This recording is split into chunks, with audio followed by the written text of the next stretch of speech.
क्या आपने भी कभी कोफ्ता पुलाव बनाया है? अगर नहीं बनाया तो फिर आपने बाबू भाई फूड की ये वीडियो लाज़मी देखनी है।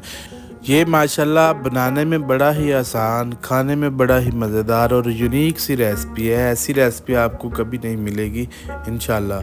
तो वीडियो को स्टार्ट करने से पहले आपने मेरे चैनल को सब्सक्राइब कर लेना और बेल आइकन को ज़रूर प्रेस कर देना है ताकि हर नई आने वाली वीडियो का नोटिफिकेशन आप तक बर वक्त पहुँच सके। तो चलिए रेसिपी स्टार्ट करते हैं।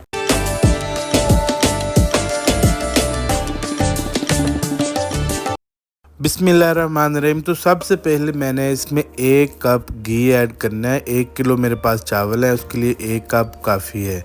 इसको गर्म करना है और जैसे ही घी हमारा गर्म होगा तो मैंने इसमें एक बड़े साइज़ की प्याज बिल्कुल चॉप करके रखी हुई थी, वो मैंने इसके अंदर डाल देनी है और इसको सोते करना है सिर्फ 2 मिनट के लिए। प्याज को इधर आपने ब्राउन नहीं करना, ना ही इसको कलर देना, सिर्फ 2 मिनट सोते करने के बाद इसमें मैंने खड़े मसाले ऐड करने हैं।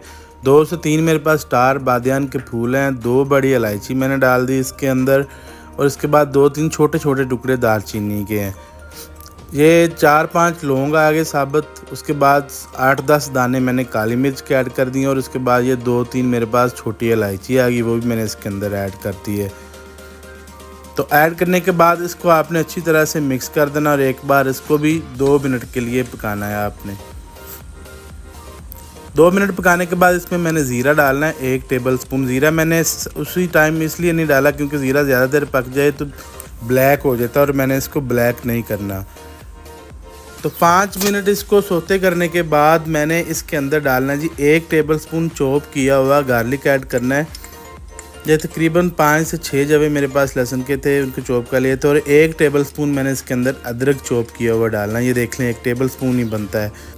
ये देसी रेसिपी है तो हमने कुछ देसी स्टाइल से ही इसको बनाना है। तो अभी मैंने इसके अंदर 3 से 4 बारीक कटी हुई चॉप की हुई हरी मिर्ची ऐड कर देनी है। 1 मिर्च को मैंने गोल कट कर लिया था और बाकी चॉप कर ली थी। तो इसको अब मैंने मिक्स कर देना और मिक्स करने के बाद इसमें मैंने 2 छोटे साइज़ के टमाटर बिल्कुल चॉप करके रखे थे, वो मैंने ऐड कर देने। 1 बड़े साइज़ का ले लें या फिर 2 छोटे साइज़ के ले लें।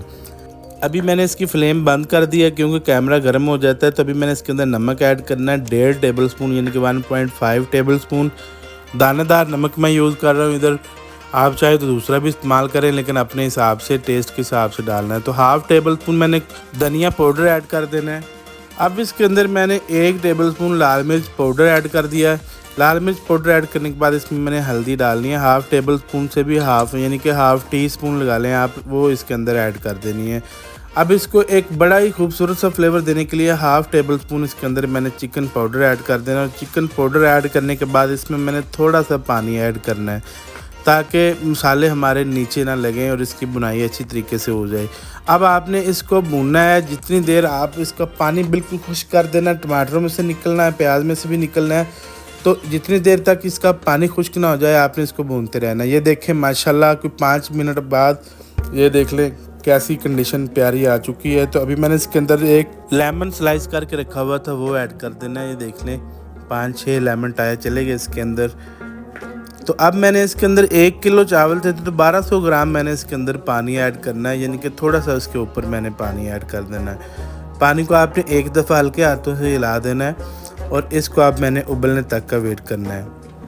तकरीबन 6-7 मिनट के बाद पानी उबलना स्टार्ट हो गया, ये देख सकते हैं माशाल्लाह। तो अभी मैंने इसके अंदर जो चावल भिगो के रखे हुए थे आधा घंटा पहले, वो इसके अंदर ऐड कर देने हैं।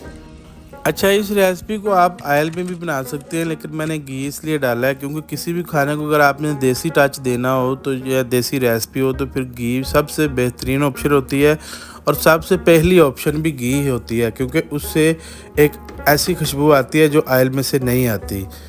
तो पानी जैसे ही हमारा खुश्क होना स्टार्ट हो जाए, देख लें तकरीबन आपने 50% जब पानी इसका खुश्क हो जाए तो आपने इसके अंदर कोफ्ते ऐड कर देने। कोफ्ते तकरीबन मेरे पास 26 से 27 थे। अब आप सोच रहे होंगे कि कोफ्ते की वीडियो नहीं मैंने दिखाई, तो कोफ्ते की वीडियो मैं पहले ही अपने चैनल पे अपलोड कर चुका हूँ। माशाल्लाह बड़ी ही यूनिक सी रेसिपी है, बिल्कुल आसान है, कोई इसमें मुश्किल काम नहीं है। तो अभी मैंने इसको मिक्स कर देना है अच्छे तरीके से और इसका पानी अब और खुश्क करना है।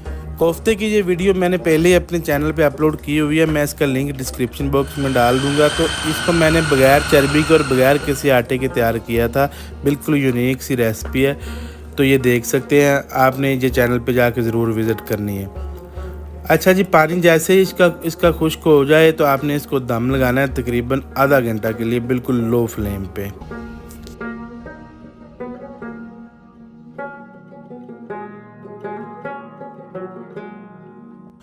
आधा घंटा पूरा हो चुका है इसको। तो ये देखें माशाल्लाह कितने प्यारे बिल्कुल अलग-अलग खिले-खिले से हमारा पुलाव बिल्कुल तैयार हो चुका है। कोफ्ता पुलाव जो हमने बनाया था, बिल्कुल आसान सी रेसिपी है, कोई इसमें मुश्किल काम नहीं है। तो अब इसको हमने डिश आउट कर देना है। तो उम्मीद करता हूँ कि मेरी आज की रेसिपी आपको बहुत ज़्यादा पसंद आई होगी। अगर ये मेरी रेसिपी आपको पसंद आए तो आपने सबसे पहले मेरे लिए दुआ ज़रूर करनी है और फिर मेरे चैनल को आपने सब्सक्राइब करना है, लाइक करना है और इसको ज़्यादा से ज़्यादा आपने शेयर करना है। तो मिलेंगे इंशाल्लाह ताला नेक्स्ट वीडियो में एक नई रेसिपी के साथ। तब तक के लिए अपना और अपने प्यारों का बहुत सारा ख्याल रखिएगा। अल्लाह निगहबान।